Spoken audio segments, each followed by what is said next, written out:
Bendito el nombre poderoso de Jesús. Muy buena tarde a todos. Y aquí estamos, como se ha prometido, tratando de llevar una palabra de aliento, una palabra de verdad. Como dice el pastor George Abdo, a un pueblo en confusión. Doy la gloria al nombre poderoso de Jesús. Y pues comenzamos a leer sin mucha pérdida de tiempo. Comenzamos a leer y vamos a estar comenzando en Hebreos capítulo 12, versos 14 y 15 por ahora. Y dice así: seguid la paz con todos y la santidad, sin la cual nadie verá al Señor. Mirad bien, no sea que alguno deje de alcanzar la gracia de Dios, que brotando alguna raíz de amargura os estorbe y por ella muchos sean contaminados. Vamos a comenzar por decir que el verso 14 menciona dos cosas que son imprescindibles para poder tener la certeza de que vamos a ver al Señor, de que vamos a presentarnos delante de Él y vamos a poder ser capaces de verlo.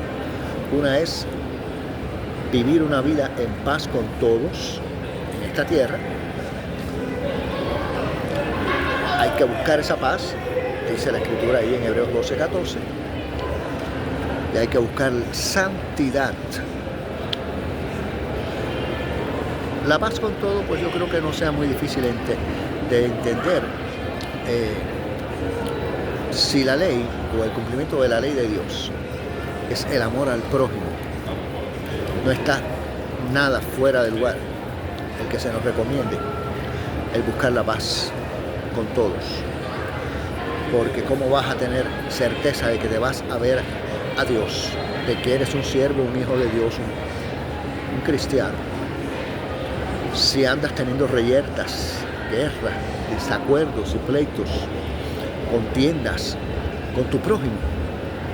Eso, las dos cosas no alcanzan a tener la congruencia necesaria para considerarlas parte de un mismo fin, parte de una misma meta. O tienes paz con todos y así eres hijo de Dios, o no tienes paz. No digamos que andes en guerra con todo el mundo parejo, pero si nada más que con una persona, con otra persona, tú mantienes una diferencia y mantienes una tensión que siempre puede y lleva el riesgo de terminar en problemas y en discusiones y en falta de paz, pues entonces no podemos decir, si yo vivo de esa manera, yo no puedo decir que yo soy un cristiano. De ninguna manera yo puedo decir tal cosa. No hay forma de que yo pueda decir tal cosa. Porque dice aquí, y es el mandamiento, buscar la paz con todos. No dice buscar la paz con todos los que se lleven bien contigo, y con todos los vecinos tuyos que te tratan, o con los que te traten bien solamente. No dice nada de eso. Dice buscar la paz con todos y la santidad, dice, sin esa santidad nadie verá al Señor. Y no dice la santidad que ustedes puedan alcanzar tampoco, como seres humanos que son, pobres de ustedes, que ustedes están limitados. No puedo yo decirles que hagan y tengan la misma santidad que tengo yo, va a decir el Señor. El Señor no va a decir nada de eso. El Señor no ha dicho, de hecho, nada de eso, porque dice buscar la paz con todos y la santidad. No, tu santidad, o lo más que puedas de santidad, no dice absolutamente nada de eso. Entonces, hay que buscar la santidad y la paz con todos. Ahora, quería llevarlos por unos cuantos versos donde vamos a analizar esta palabra santidad y vamos a ver a dónde podemos llegar con esto, a ver si podemos llegar a al entendimiento necesario de lo que es en realidad la santidad que Dios demanda.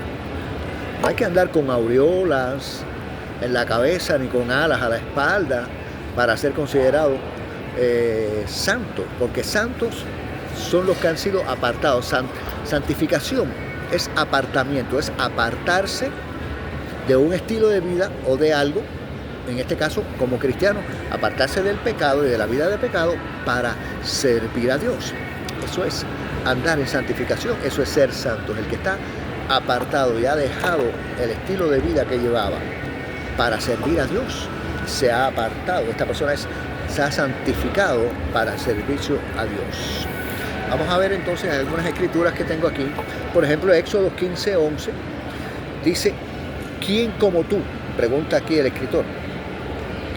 Oh Jehová entre los dioses, ¿quién como tú, magnífico en santidad, terrible en maravillosas hazañas, hacedor de prodigios? Esta es la pregunta que se hace para saber, para que tengamos una idea. Si se dice así: ¿quién como tú, Jehová entre los dioses, magnífico en santidad? Magnífico en santidad, lo cual tiene que dar una idea al más simple de los hombres, a la más simple de las personas a la hora de leer y de tratar de entender. Se le tiene que dar, tiene muchas posibilidades de entender que la santidad de Dios, por medio de catalogarla como magnífica, es grande. Este Dios que nos exige a nosotros y nos pide a nosotros santidad de igual manera, para poder acercarnos a Él, para poder tener la esperanza de que vamos a donde Él está.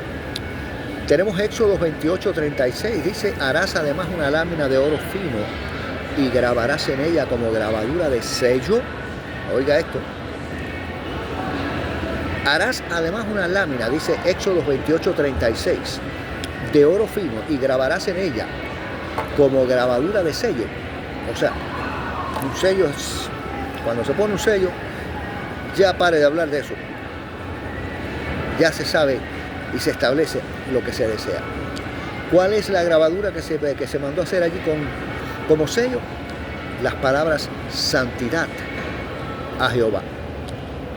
Y esto es una palabra, una frase para el pueblo, para los seres humanos, para que vivan en la santidad de vida, la que agrada, la que exalta, la que glorifica el nombre de Cristo el Señor. Y entonces también está establecido, bueno, esta escritura es basada en el tabernáculo del desierto, donde se reunía para adorar a Dios, para llegar a conectarse con Dios, a comunicarse con Él y a ¿cómo se dice? No recuerdo la palabra ahora. A pedir su opinión, a traer delante de Él en oración los asuntos para que determinara, para que Él diera la respuesta. Entonces dice, esa lámina que está en ese templo, en el tabernáculo, en el desierto, santidad a Jehová. O sea que entrar allí no era una cuestión, no era una cosa fácil. No debió nadie nunca que se atrevió a entrar ahí sin la santidad de vida hacerlo.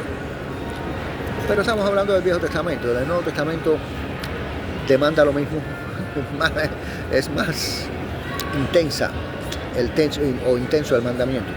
Éxodo 39:30 dice: hicieron asimismo la lámina de la diadema santa de oro puro y escribieron en ella como grabado de sello, santidad a Jehová. Esto de santidad a Jehová, vuelvo y repito, es como un mandamiento o una exhortación al pueblo a que se comporte con la santidad de vida delante del Señor. Es santidad a Jehová. Fíjate que ahora les voy a mostrar una diferencia que hay entre santidad a Jehová y tu santidad o su santidad, cuando habla de la santidad de Dios. Primera de Crónicas 16:29, dar a Jehová la honra debida a su nombre, traer ofrendas y venid delante de él, postraos delante de Jehová en la hermosura de la santidad. Postraos, sigue hablando de la santidad. Esta santidad está supuesta a ser la santidad que el hombre debe mostrar. La santidad como tal, lo que se entiende, lo que Dios entiende como santidad y lo que se debe entender como santidad. Dice: postraos delante de Jehová en la hermosura de la santidad. La santidad es hermosa cuando se vive de tal manera para gloria y honra de Dios. Entonces, si te vas a venir, esta escritura, 1 Crónicas 16:29, está exhortando a que si venimos a postrarnos delante de Jehová, que sea en la hermosura de la santidad, que vengamos en santidad delante de Él. Salmos 29:2. Dar a Jehová la gloria debida a su nombre. Adorar a Jehová en la hermosura de la santidad. Lo mismo otra vez. Salmo 34. Cantad a Jehová a vosotros sus santos y celebrar la memoria de su santidad. Ya estamos hablando de la santidad de Dios. Cantad a Jehová, dice el Salmo 30, verso 4, vosotros sus santos. Fíjense. Y esto es Salmo 34. Esto es pleno Antiguo Testamento. ¿Ok? Y ya aquí se habla claramente, se menciona a los santos, la santidad. Los santos. ¿Quiénes son los santos? Los santos no son los que llevan aureolas en la cabeza, ni han hecho milagros después de muerto, ni nada de eso, ni hay que canonizarlo. Tiene que venir un hombre especial de Roma para que los canonice. No, santo es todo aquel que se ha apartado de su vida mundana para servir a Dios, para honrar al Señor, aplicando la palabra del Señor a su vida, lo cual no es imposible. No es imposible porque tenemos el Espíritu Santo. Si hemos nacido de nuevo, verdaderamente, el Espíritu Santo está en nosotros, el Señor Jesús está en nosotros, toda la Trinidad está en nosotros, y arriba de eso tenemos el poder del nombre de Jesús, el poder de su sangre, el poder, la presencia del Espíritu Santo, pues, que es el que todo lo produce y todo lo lleva a cabo y lo hace posible todo. Tenemos nuestro libre albedrío, que no es otra cosa que el deseo o la libertad de determinar qué hacer, cualquiera sea nuestra opinión. En este caso, si deseamos adorar a Dios, agradarle y adorarle como Él se merece, podemos hacerlo, si queremos hacerlo. Eso es el libre albedrío. Entonces, quería especificarles lo de que ya estando apenas estando en los Salmos, que es Antiguo Testamento, ya se le llama al pueblo de Dios, se le llama santos. ¿Por qué? Porque hay que ser santo para acercarse a Dios. ¿Ok? Y si te acercas no siendo santo, debes acercarte con el plan y la idea en mente de hacerte santo, que no es otra cosa que idea de apartarte de tu pecado y de tu vida de pecado para servir a Dios. Salmo 89:35. Una vez he jurado por mi santidad, dice Dios en esta escritura. Una vez he jurado por mi santidad. Fíjense que Dios mismo hace juramento. Imagínense la santidad de Dios, que Él jura que lo que ha dicho va a suceder, y jura por su santidad, su propia santidad. Salmo 93:5. Tus testimonios son muy firmes. La santidad, dice el Salmo 93:5. La santidad conviene a tu casa. Esto es el salmista diciéndole a Dios en oración que la santidad es conveniente a la casa de Dios. ¿Okay? Así que imagínense cuán importante es la santidad. Salmo 97:12. Alegraos justos en Jehová y alabad la memoria de su santidad. Alegraos justos. Le está hablando al pueblo, a los hombres, y ya desde el Viejo Testamento se le exhorta a los justos, o sea que existían los justos. Sí es posible ser justo, vivir en justicia, vivir bajo la justicia de Dios y aplicando la justicia de Dios.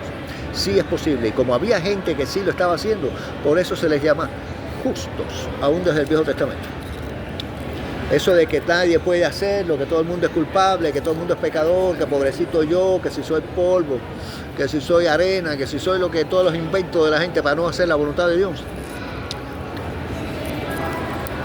Aquí en el Antiguo Testamento ya se le está llamando y designando o describiendo como justo a cierto grupo de personas, entre los cuales en esta hora pues nos encontramos todos los que andamos caminando a la luz del Evangelio.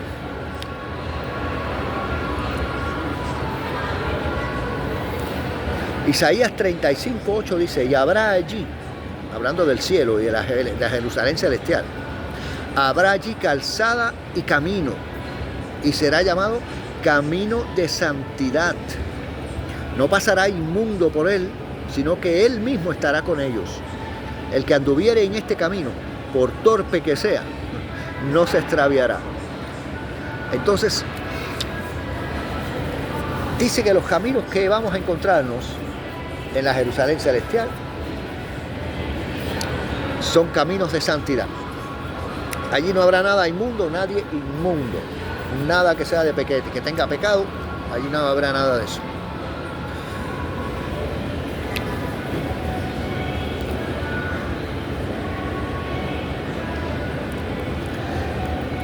Isaías 57:15.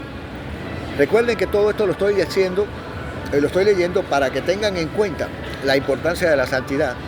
Por eso es que dice Hebreos 12:14, buscar la paz con todos y la santidad, sin la cual nadie verá al Señor. ¿Cuál es la esperanza del cristiano? La esperanza del cristiano es ir a ver a Dios, ir a ver a su Dios y a su Salvador Jesús. Y dice que eso no va a ser posible si no andamos en santidad. No es posible buscar la paz con todos y la santidad, sin la cual nadie verá al Señor. Dice Isaías 57:15, porque así dijo el alto y sublime, el que habita la eternidad y cuyo nombre es el Santo. Yo habito en la altura y la santidad, y con el quebrantado y humilde de espíritu, para hacer vivir el espíritu de los humildes y para vivificar el corazón de los quebrantados. O sea que Él, con todo y lo santo que es y lo altísimo que está, se digna a venir a donde está el humilde de corazón para morar en Él, para guiarlo. Nuestro Dios es bueno, santo y humilde. Bendito el nombre de Jesús.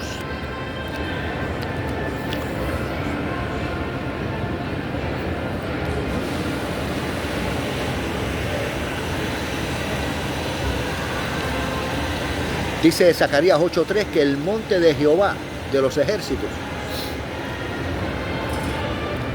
es monte de santidad. ¿Ok? Zacarías 14:20 dice, en aquel día estará grabado sobre las campanillas de los caballos, santidad a Jehová, y las ollas de la casa de Jehová serán como los tazones del altar. Hablando de lo que es la profecía respecto al futuro, el futuro reino del Señor Jesús.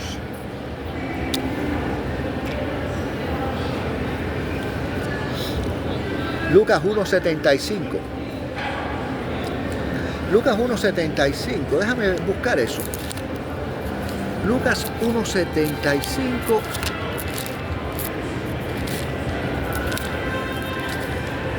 Porque quiero leerlo aquí. A ver.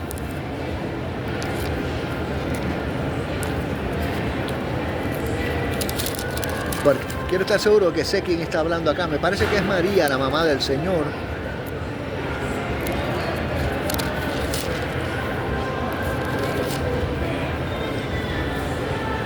Pero no. Aquí está hablando Zacarías, de que era padre, que fue padre de Juan el Bautista.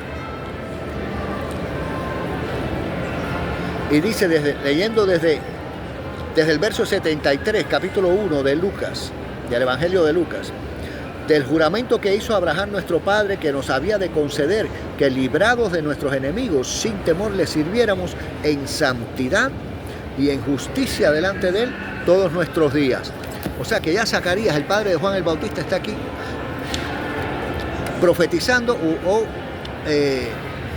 revelando una profecía que había hecho Dios de venir por medio de Cristo, como vino el Señor, de Cristo el Señor como vino, a traernos la posibilidad de vivir y servirle a Dios todos los días en santidad y en honor. Todos nuestros días está hablando de tiempo de la tierra, está hablando aquí en la tierra.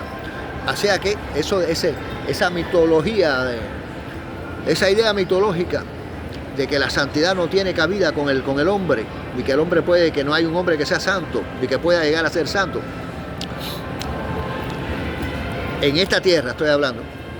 Después que el hombre muere físicamente, no hay manera de ser santo. Si fuiste santo cuando viviste en la tierra y mueres así, entonces sigue siendo santo por allá arriba, que no tiene tampoco nada que ver con nada aquí en la tierra ya después que pases para el otro lado. Eso es cuento de camino. Entonces,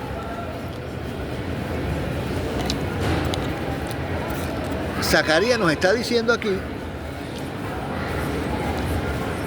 de que es posible, nos habla y nos deja ver que la posibilidad de vivir en santidad en la tierra es un hecho. De hecho, es un deber. Dice aquí,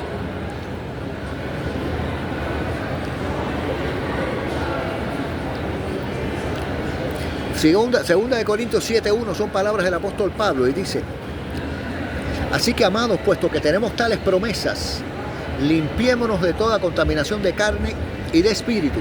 Limpiémonos, nosotros nos limpiamos de toda contaminación de carne y de espíritu, perfeccionando la santidad en el temor de Dios.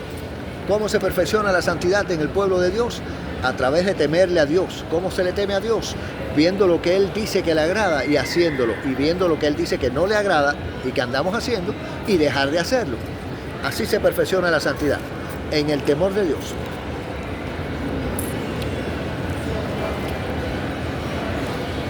Primera de Tesalonicenses 3:13, para que sean afirmados vuestros corazones irreprensibles en santidad delante de Dios nuestro Padre. Todos los versículos que estoy leyendo tienen que ver con la necesidad estricta e ineludible o inevitable de ser santos para poder formar parte, estar seguros de que formamos parte del pueblo de Dios.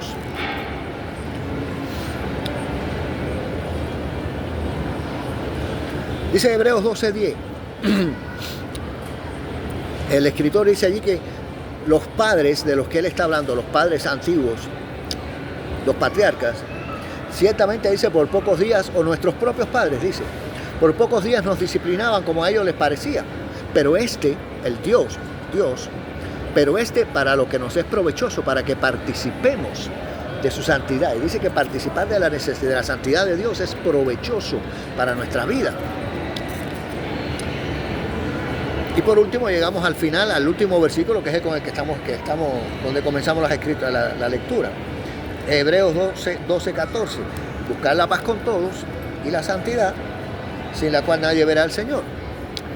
Tenemos entonces que convencernos por todas, debiéramos estar convencidos de que la santidad es conveniente a la casa de Dios, como dice uno de las escrituras que leí. En este caso, nosotros ya cristianos en el Nuevo Testamento, como Cristo y el Espíritu vienen a morar a nosotros y viene el Padre a morar a nuestra vida cuando comenzamos a vivir para Él, pues entonces nosotros somos la casa de Dios, el templo de Dios. Dice entonces, por tanto, que la santidad conviene a la casa de Dios. Y en este caso, siendo nosotros la casa, en estos tiempos del Nuevo Testamento, pues entonces, ¿qué deberemos hacer? ¿Cuál será nuestro deber? Si no es mantener nuestro cuerpo limpio, santo, en integridad, viviendo en integridad, en honor, en obediencia a la palabra, llenándonos cada día de su presencia y de su palabra. Así es que me parece que ya es suficiente con casi 24 minutos de hablar de la santidad para que se tenga una idea de que sin santidad, como dice Hebreos 12:14, nadie verá al Señor. ¿Ok? Entiendan eso. Para ir a ver a Cristo, o sea, tienes que haber vivido una vida cristiana en esta tierra, y si vives una vida cristiana en esta tierra, la tienes que haber vivido, la tienes que vivir en santidad, porque sin esa nadie va a ver al Señor. Santidad significa apartarse de todo lo inmundo, de todo mal pensamiento, de todo deseo malsano, perverso, ilícito, de todo deseo deseos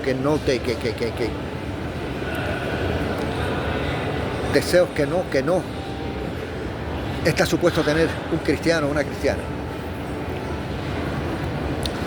Leamos en Hebreos capítulo 12 y verso 15, pasamos al otro. Mirad bien, no sea que alguno deje de alcanzar la gracia de Dios, que brotando alguna raíz de amargura os estorbe y por ella muchos sean contaminados. No les había dicho, pero les quiero compartir, y fue mi idea desde el principio compartir junto con las escrituras en mi comentario algunas notas que tengo aquí al pie de cada uno de estos versículos. Por ejemplo, vamos a ver.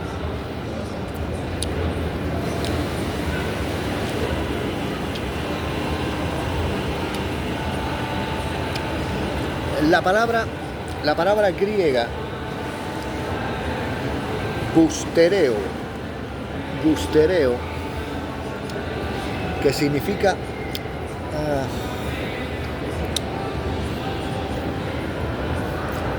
la palabra griega bustereo, que significa deje de alcanzar, es la que se usa para la frase en Hebreos 12:15, deje de alcanzar la gracia de Dios. Dice entonces que bustereos en griego, en las diferentes formas de traducción que tiene en la Biblia, en una se traduce como llegar tarde a, otra dejar de alcanzar, en otra se traduce como inferior, en otra se traduce como ser menos, en otra no haberlo alcanzado, en otra se traduce como falta, o en otra como faltaba, en otra nada os falta, en otra se traduce como pobre, faltarle, tener necesidad, padecer necesidad, seremos menos. Y entonces se nos recomienda aquí, en esta misma nota, fíjense todas las traducciones, los diferentes tipos de significados que se le da a la palabra esta, bustereo, que no es otra cosa que dejar de alcanzar, ¿ok? Dice entonces aquí se nos da y se nos recomienda leer 8 pruebas de que el escritor de Hebreos está advirtiendo a los cristianos. Y son instruidos a que, primero, imiten a los héroes de la fe. ¿Ok? Segundo, se despojen de todo peso. Tercero, se despojen del pecado que les asedia. 4, que corran con paciencia la carrera cristiana. 5, consideren y vean a Jesús, el autor y consumador de la fe. O sea, que pongamos nuestra mirada en Cristo como el ejemplo a seguir. ¿Okay? Número 6, reconozcan y se sometan al castigo de Dios como verdaderos hijos a fin de participar de su santidad.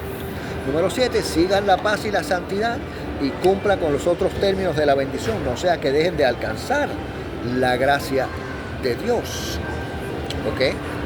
8, todo el libro es para los cristianos y por ellos, como lo demuestra lo siguiente: nosotros los cristianos, salvación de ellos, son santificados, hermanos santos, ellos los santos. Muchos otros términos en todos los capítulos demuestran que la referencia es a los cristianos, fueren judíos o gentiles. O sea, que esto que se está diciendo aquí, esto que dice la Escritura de dejar de alcanzar la gracia de Dios, no se le puede de ninguna manera achacar o apuntar con ello al pueblo que no es cristiano, al pueblo que no ha sido salvo, al pueblo que no conoce al Señor, que no se ha arrepentido, que no ha hecho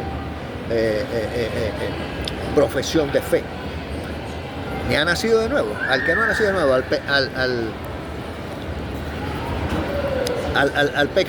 pecador y al impío, a ese no se le está haciendo referencia cuando se hablan de todas estas escrituras.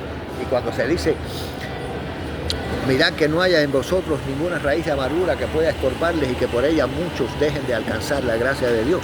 Eso no se le está diciendo al pecador que no ha conocido a Cristo, porque está el hombre que ha nacido de nuevo, que era pecador, y ahora como todas las cosas en Cristo son nuevas para el que está en Cristo, y todas las cosas viejas pasan y todas se hacen nuevas, ya esta persona que nace de nuevo en Cristo y que comienza a vivir para Cristo y para el Señor, y a vivir en la santidad de vida y a obedecer las Escrituras y a aplicarlas, esa persona ya no es ese pecador de antes, como muchos por ahí enseñan. Ya no quiero meterme más en eso, pero hay muchos que enseñan y usan la Escritura esa que dice: el que dice que no tiene pecado le hace a Dios mentiroso. Esa Escritura está mal usada para seguir aplastando y avasallando a los hombres y mujeres de Dios, al pueblo de Dios que está caminando en santidad. Eso no le aplica al pueblo de Dios. Si es pueblo de Dios, si andan en pecado, bueno, ya eso es otra cosa, porque no es tampoco imposible que el pueblo de Dios caiga y vuelva a pecar. No es necesario, pero tampoco es imposible. Un cristiano puede caer, puede pecar, ¿okay? No necesita pecar. No es necesario, no tiene que estarlo esperando siempre porque a causa de una falsa condición de insuficiencia para mantenerse en santidad. No. Puede pecar, puede pecar. El hombre, el pueblo de Dios, el Hijo de Dios puede caer en pecado, puede caer, pero puede, no tiene, no es necesario ni obligado. Entonces, claro, que todo demanda lo que estamos hablando, todo demanda el interés que tenga en el corazón el hombre o la mujer que pretende, que quiere y que dice y confiesa estar sirviéndole a Dios como hijo de Dios, como cristiano. Si lo está haciendo, dice que por sus obras se conocerán, los conoceremos, y que por su fruto se conoce el árbol. Dice que no hay un árbol malo que pueda dar fruto bueno, ni uno bueno que pueda dar fruto malo. Así que por su fruto se conoce el árbol. Pero entonces todos estos que andan proclamando ser, pues han de vivir como tales. Y si de verdad están viviendo como cristianos, si andan viviendo en la santidad debida al Señor, esas personas no tienen nada que ver en su nueva vida en Cristo con el pecado. No se le puede decir que siguen siendo pecadores y que están destituidos todavía de la gloria. Pero ¿cómo ven acá? ¿Cristo me salvó o no me salvó? Porque si me salvó, entonces ya yo no estoy destituido. Y si ya no estoy destituido, entonces ya, y me quitó todos mis pecados y se lo llevó a la cruz. ¿De qué pecado me estás hablando? ¿De qué pecado tengo yo? ¿Me entiendes? Entonces, así es como se deben ver las cosas. Es mi humilde opinión, pero también es la opinión de la Biblia, porque yo, si algo tengo que puedo decir que soy, es lector. Ok, yo no soy un lector cualquiera averaje, yo sé leer y sé interpretar muy bien las cosas y la escritura, especialmente a las escrituras, que soy cristiano y tengo el Espíritu dentro de mí revelándome, y que quiero hacer la voluntad de Dios y ayudar a mi prójimo para que vea la luz. No, eso lo sabe Dios, que ve mi corazón. Si yo anduviera con algún tipo de interés extra o particular, pero yo el interés único que tengo es el que Él sabe que tengo, de traer y compartir la verdad del Evangelio con los hombres, especialmente con el pueblo que quiere sabérselas todas y andan en confusión, y algunos quieren mantenerse en confusión y hacerse los ignorantes para no dejar de ceder de vez en cuando a algunas de las tentaciones que traen a sus vidas, que vienen a sus vidas. Entonces, buscando la palabra gracia, por lo pronto,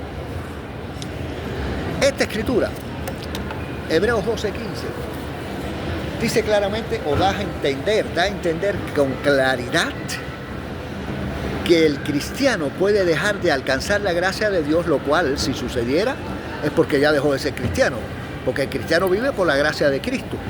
Si ya no está recibiéndola, fíjese que dice aquí, nada más da un ejemplo simple: alguna raíz de amargura, que brotare alguna raíz de amargura, por una cosa tan simple como una amargura a causa de una falta de perdón por una ofensa que te hicieron. Si mantienes eso y se convierte en una amargura en tu vida, que te sientes y vives en amargura a causa de esa falta de perdón, de no perdonar la ofensa de tu hermano,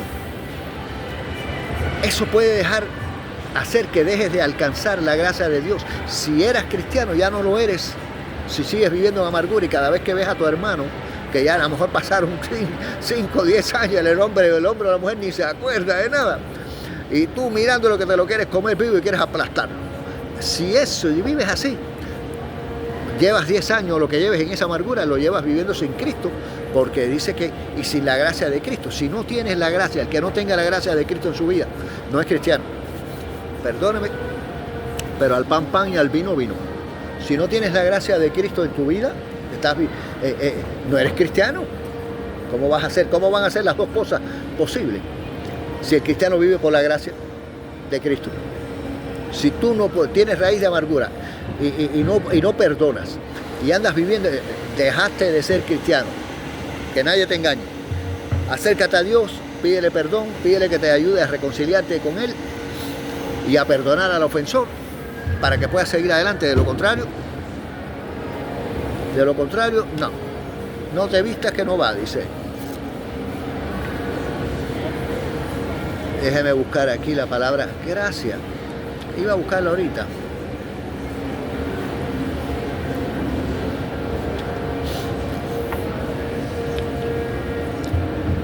La gracia, que dicen también que muchos dicen que la gracia es solamente una cosa del Nuevo Testamento. Pero ahora mismo yo pongo la palabra gracia aquí, la busco. Y lo primero que me sale, el primer versículo que me sale es Génesis 6:8, que eso es el principio de la Biblia.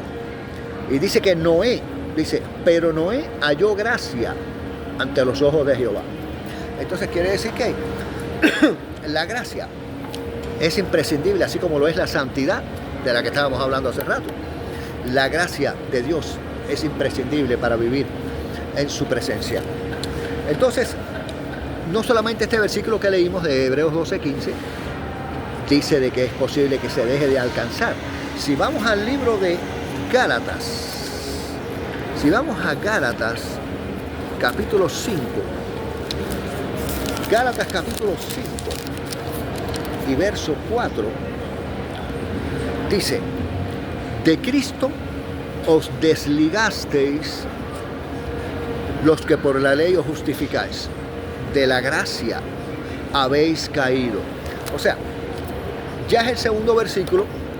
Hay una escritura también, otro versículo, y está en el Viejo Testamento también y en el Nuevo, que dice que para que un asunto conste desde el punto de vista de Dios, tiene que haber por lo menos 2 o más testigos.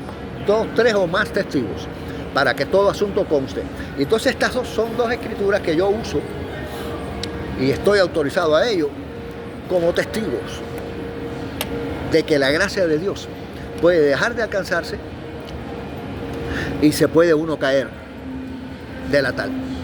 Mira esta gente, en Gálatas 5:4 Pablo les tiene que decir: oye, están justificándose, están queriendo justificarse ante Dios haciendo las cosas que mandaba la ley en la antigüedad, pero si ya la ley lo último que dijo fue que Cristo vendría a librarnos de ella, y ya Cristo vino, ¿qué haces tú todavía queriendo justificarte por la sola? O sea, por eso es que él le dice claramente: si te justificas por la ley, caíste de la gracia, ¿ok? De Cristo te separaste, te has separado de Cristo, caíste de la gracia, ya no estás en la gracia. Si andas queriendo justificarte a ti mismo por las cosas que tú haces, entonces es muy importante saber que, como decía en algunos de los versículos que leía al principio cuando estábamos tratando de describir el significado de la palabra santidad, como dicen algunos de los versículos, la santidad es conveniente a la casa de Dios. Ya eso lo mencionamos ahorita. Nosotros como cristianos hoy día somos templo del Dios viviente. ¿Ok? Entonces, Pablo mismo dice: ¿no sabéis que sois templo del Dios viviente? Que el Espíritu de Dios mora en vosotros. ¿Ok? Eso lo dice cuando está regañando a los corintios por estar llegando a comerse la cena del Señor y andan atracándose, metiéndose la comida y queriendo ser los primeros y coger más que nadie. Y entonces Pablo los tiene que regañar. Y se los dice claramente. Como que vergüenza, que tienen que incluso decirle: oye, pero es que ustedes no tienen comida en su casa, ustedes no tienen casa donde puedan comer, que vienen aquí a hartarse delante de los que tienen menos y a humillarlos. Entonces, en una de las cosas que él dice es eso también, aparte también allí, cuando está hablando de lo que es la cena del Señor, le dice que nos dice a nosotros la iglesia que nosotros somos templo del Dios viviente, ¿ok? Que Él mora, por la fe nuestra, Él mora en nuestros corazones. Entonces,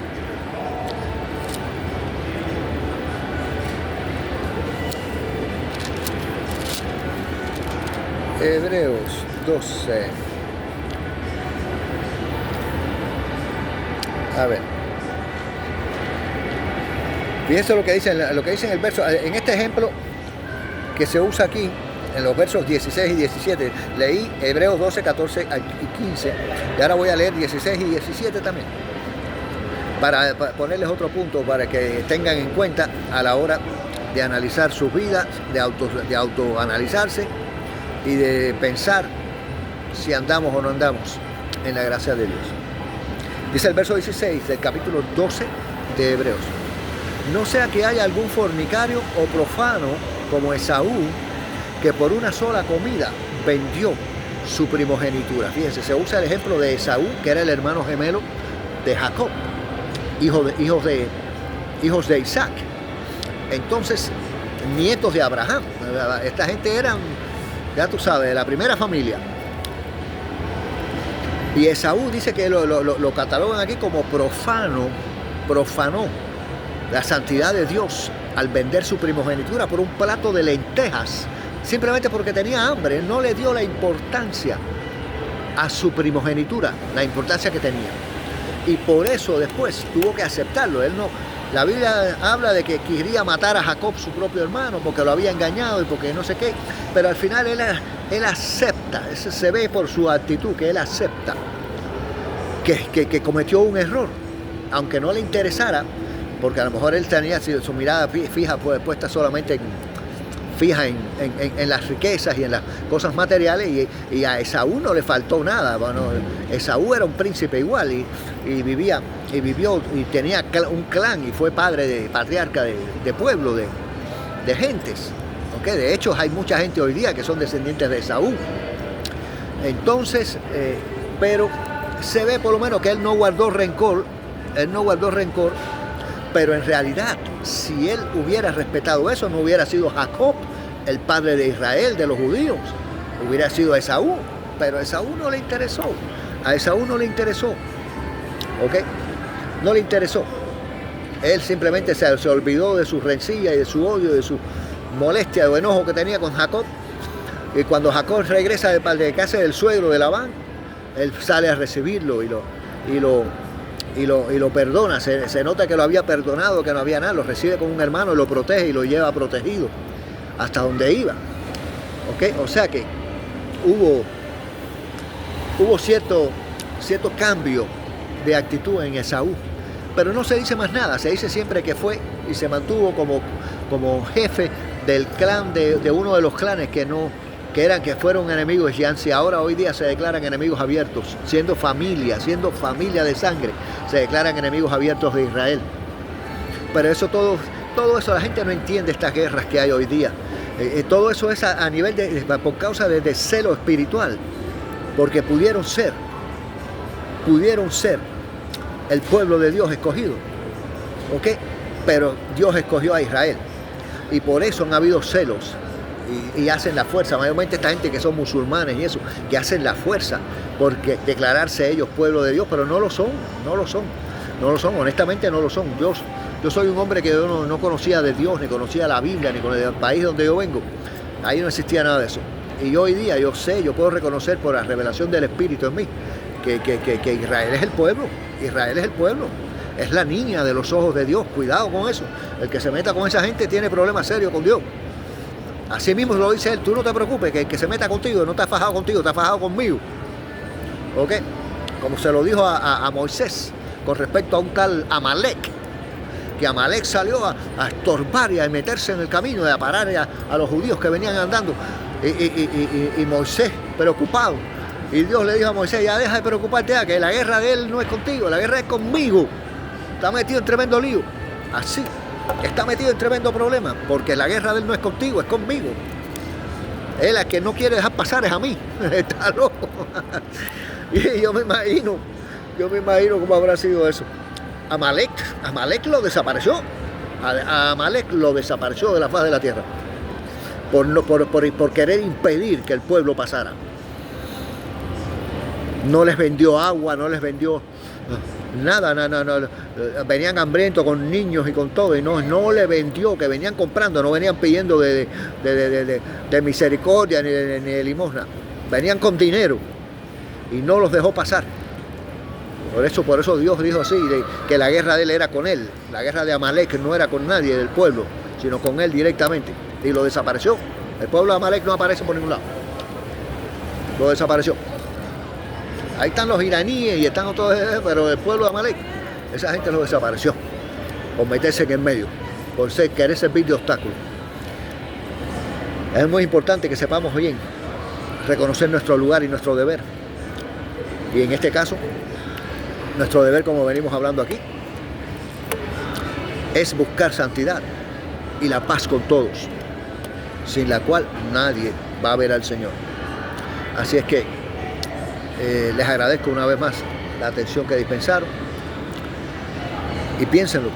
Y no se olviden de que la gracia, con todo lo cristiano que podamos ser, si dejamos de hacer la voluntad de Dios y hacemos las cosas que a Él no le agradan y nos apartamos, un ápice nada más que nos apartemos, tenemos que tener la conciencia y el deseo de regresar y pedir perdón y ser restaurados y seguir caminando, porque nos apartamos y ya la gracia no deja de no anda con nosotros más, si nos mantenemos en esa posición de apartados. Porque Dios es bueno y misericordioso. Si tú vienes arrepentido de verdad, que Él lo puede ver en el corazón, no le puede meter muela, tienes que venir de verdad arrepentido en tu corazón. Dios te perdona y te restaura, claro que sí, si Él lo ve. Eso fue lo que le dijo a David, a Samuel cuando fue a ungir a David. Que Samuel el profeta, nada menos que Samuel el profeta, estaba seguro de que el primogénito del padre de David, el primogénito era el que Dios había escogido para rey.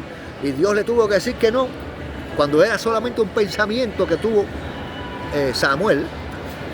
Y Dios le dice, no, ustedes miran y ustedes están seguros de las cosas, mirando lo exterior, lo externo, pero yo miro en el corazón, yo miro el corazón. Y este no es, le dijo, este no es el que yo he escogido, que fue cuando escogieron a David, que fue el último que chequearon, que era el más joven de todos los hermanos, al rey David. Y entonces también, respecto a eso, dice el Salmo 7:9 también, que Dios mira el corazón.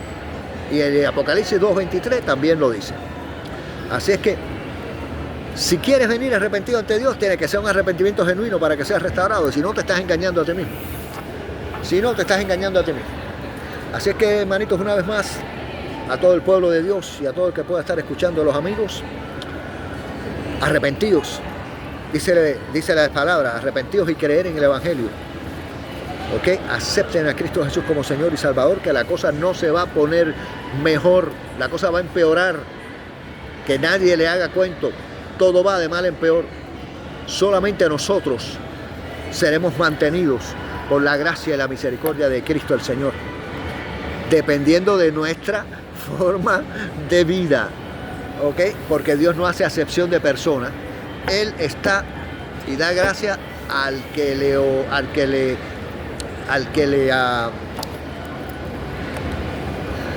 le glorifica con una vida santa y apartada de todo pecado y maldad. ¿Ok? Porque sí es posible. Dice Filipenses 4:13, todo lo puedo en Cristo que me fortalece. Dice Romanos 6:14, que el pecado no se puede enseñorear de nosotros porque estamos no en la ley, sino en la gracia. ¿Okay? El pecado no tiene poder sobre nosotros. O sea, que el que diga, no puedo, que no puedo hacerlo, que no puedo ser santo, que no puedo ser perfecto, ese es un cuentista, ese es lo que está a propósito y con voluntad. Está cediendo a la tentación porque le agrada. Entonces quiere justificarse en que es polvo, es hombre, es pecador. No, nada de eso tiene justificación con Dios, porque en la nueva vida en Cristo, después que naciste de nuevo y fuiste un cristiano verdadero, se te dio todo lo necesario para vivir en victoria absoluta todo el tiempo. Dice el apóstol Pablo en Efesios 6, que para poder mantenernos firmes después de cada batalla tenemos que ajustarnos bien la armadura de Dios y tenerla puesta en todo momento, porque andamos en guerra, no estamos aquí de vacaciones, ni de turistas, ni nada de eso. Somos soldados y estamos en guerra. Así es que en el nombre de Jesús todo es posible, podemos vivir en victoria y no solamente podemos, es nuestro deber, porque las cosas que se nos han dado, todo lo que se nos ha dado para vivir la vida en Cristo en victoria, nos va a servir de testigos en contra nuestra cuando querramos justificarnos por no haber cumplido con algo en particular. Dice que todo lo podemos en Cristo que nos fortalece. La gloria y la honra para Cristo el Señor. Será hasta la próxima.